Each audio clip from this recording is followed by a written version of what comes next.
sexual life force energy as creative potential, such, for example, in the role of manifestation. Sexual energy is divided into three distinct types. First, energy having to do with the reproduction of the species. Second, the energy having to do with the spheres of thought, feeling, and will. And the third, the energy that is found related with the world of pure spirit. So this is a quote by a guy named Samuel Anwer. At the most basic level, sexual energy is generated energy. Biologically, this generated energy, also known as life force energy, creates life itself. But energetically, it is also a creative charge or creative energy. It can also be said this way: compressed creative potential. This type of life force, such as that of sexual energy, is what drives, for example, imagination, the creation of ideas, artistic expression, manifestation or creation, and attraction between fields. All right, so first, let's get into something you probably don't expect to be a topic under this umbrella of discussion. But let's talk a little bit about the law of duality and polarity, which states that everything in our creation is composed of complementary opposites. In this context, this would mean positive and negative charge, expansion and contraction energy, electric and magnetic fields, masculine and feminine frequencies. And when two polarities interact, energy amplifies. Sexual energy is the meeting point of polarity, a potential difference. Without this kind of polarity of potential difference, there is no current, no movement, no creation. This is what often is considered a zero point state, a point of neutrality. So consider sexual energy a bit like polarity generating current. Next, sexual energy actually originates from the lower centers of the body, the root and the sacral centers. The main energy centers, 1, base of the spine, and 2, below the navel. These correspond to primarily sexuality, survival, and reproduction. This sexual energy or this life force can be circulated upward through the body from these two first energetic centers in the body. As the life force from the root center is circulated upwards, it changes expression. So in this context, sexual energy can be raw fuel, and where it flows determines what it becomes. This is because each energy center is a mini brain with a so-called mind of its own and has its own specific expression. And when energy enters in each of these centers, it manifests in the form of this specific individual mind of the center. So, for example, at the root energy center, the main expression is survival drive. At the second energy center, the sacral center, the main expression is sexuality and pleasure. At the third center, the solar energy center, the main expression is ambition and will. At the fourth energy center, the heart center, the expression is love and connection. At the throat energy center, the main expression is the expression of love or connection.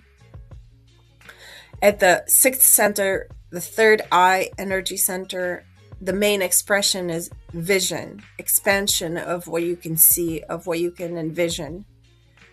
And the last seventh energy center, the crown center, is the expression of consciousness expansion. So as energy is fueled in each of these centers, it takes the expression of that mind of the center. Now, let's review the elements of so-called manifestation, which is basically just a crystallization of an idea, turning thought into form, into matter density reality. Element number 1 is imagination, a defined picture in your mind about something that is desired. 2, emotional charge, infusing the holographic blueprint with vibrational potency. And 3, focused attention, the alignment of the entire system, thoughts, emotions, and actions, with the intended outcome to crystallize the holographic idea and bring it from potential to experience. This is how you imprint both the quantum field and the subconscious. And Napoleon Hill stated it directly.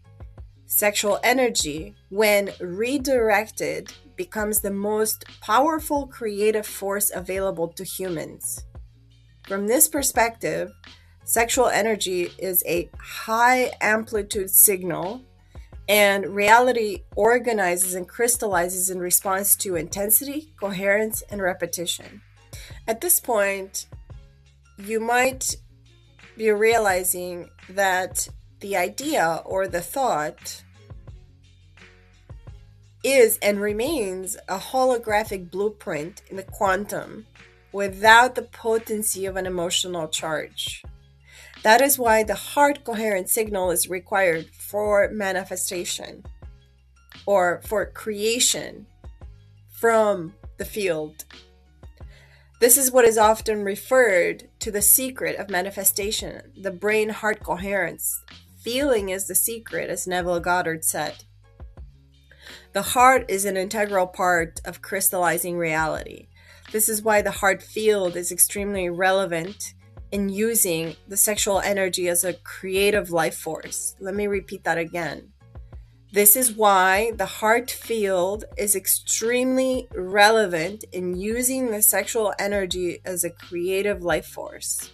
When you raise the sexual energy life force to the level of the heart and couple it with the heart field, the intensity with the coherence and the repetition, you create a potent signal of experience creation. I will repeat this. When you raise the sexual energy life force to the level of the heart and couple it with the heart field, the intensity with coherence and repetition, you create a potent signal of experience for creation. If sexual energy stays only in the lower energy centers, it is expressed as desire, craving, attachment, and or mainly for the mind of those energetic centers, sexuality, survival, and or reproduction. But when it reaches the heart, it becomes something else more elevated. Instead of just desire, it becomes creation, aka manifestation potential. Through the sacred union of polarities and the energetic integration, because this is what the heart is, the bridge, the portal of creation. Sexual energy used in this manner can be incredibly powerful because it increases the amplitude of the signal that you broadcast into the field, providing you with greater possibility of collapse into reality. This is energy density that the field responds to, and sexual energy is the highest densities available in the body. And so what you have at this level of creation is sexual energy as the life force voltage amplifier, the heart as the field potency and coherence, and the mind as the holography architect. So you've got life force, heart coherence, intentional focus of attention, which gives you the creative potential of manifestation. In this way, sexual energy is redirected from the physical release externally into internal creative spiritual expression by circulating it upward towards the heart center and higher. This is what the quote-unquote so-called sexual alchemy is, and it is often talked about in the context of the Kundalini rising practice. The energy that would normally be expended in sexual release or sexual reproduction for that matter is instead circulated throughout the body, particularly through the chakras, the energy centers, to fuel creative potential and spiritual evolution. Another thing that happens during states of arousal, because really sexual energy is a state of arousal, is the mind becomes more focused and the subconscious becomes more accessible. So you imprint both the quantum field and the subconscious. This accelerates anything to appear in your density matter reality.